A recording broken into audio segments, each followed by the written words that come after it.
wave is so enormous, and it made the Israeli fans feel so depressed and again disillusioned. In the run-up to Israel's semi-final performance on the Eurovision Song Contest stage on Thursday, Israeli fan Oded Avraham said he feels despondent.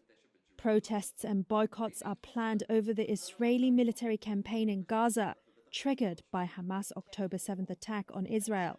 We are all in Israel are heartbroken because of what happened on October 7th. And it adds up.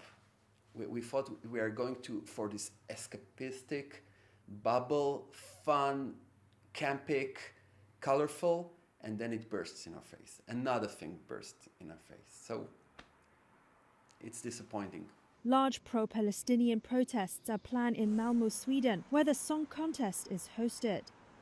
Metal barricades and large concrete blocks have been put up around the arena, with police braced for possible unrest. Palestine will be free. On Wednesday, a vessel from Scandinavian NGO shipped to Gaza arrived at the port of Malmö, calling for solidarity with the people of Gaza. With stops in several European ports, the NGO aims to raise awareness of the situation for Palestinians in the Gaza Strip and will also attempt to break Israel's sea blockade of the Gaza coast.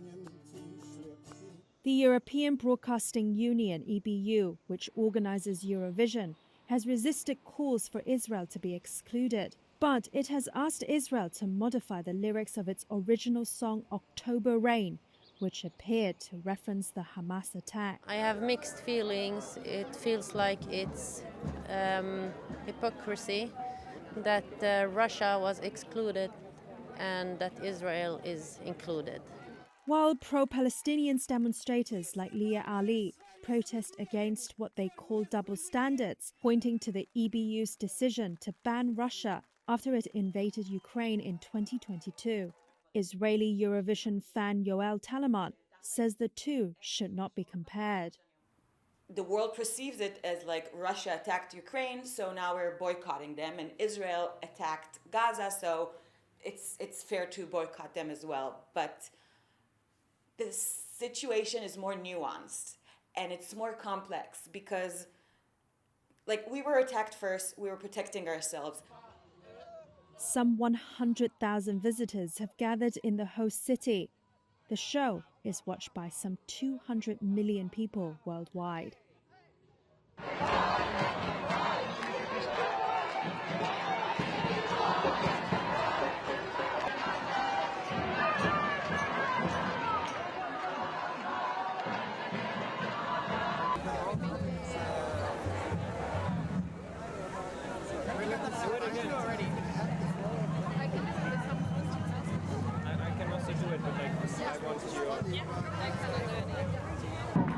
I think they should be everywhere, and once again, young people are leading the way, showing the world how we should react to this. Yeah.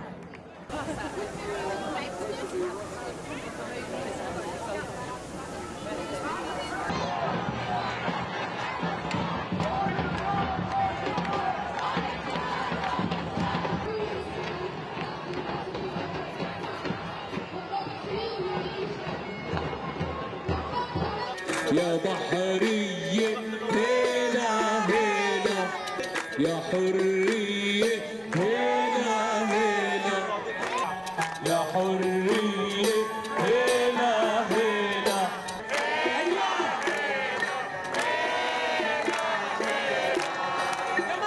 يا حرية هنا هنا.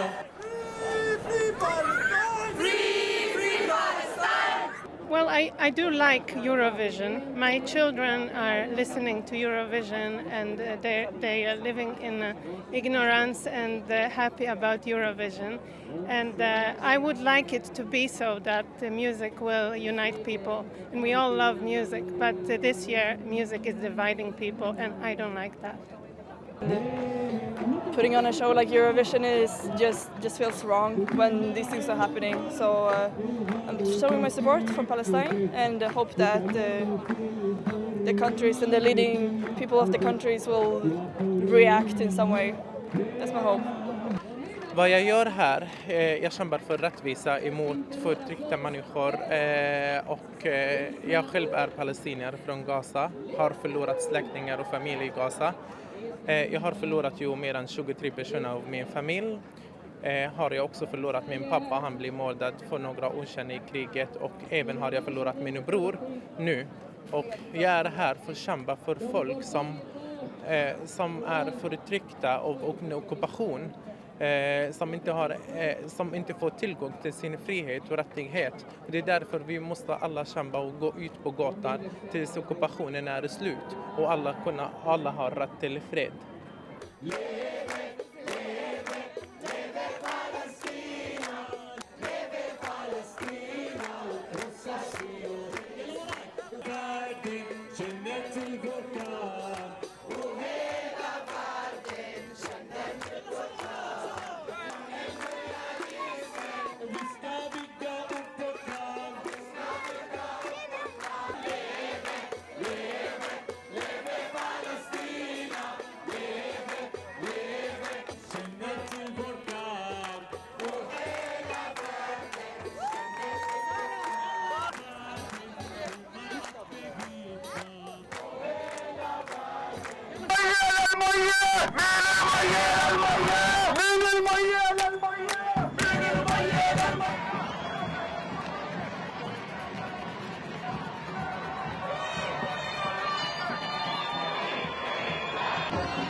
What we expect and what we would like to see is that they disqualify Israel like they did with Russia when Russia invaded Ukraine, because it's not true that the Eurovision is not political. It has always been political and it will always be.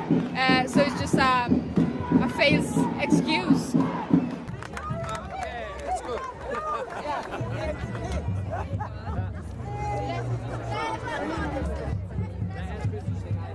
I feel angry and upset that they've been allowed to participate this year, and how dare the EBU say that this is not political when Israel is here right now and they are committing genocide. So yeah, that's how I feel.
From the river to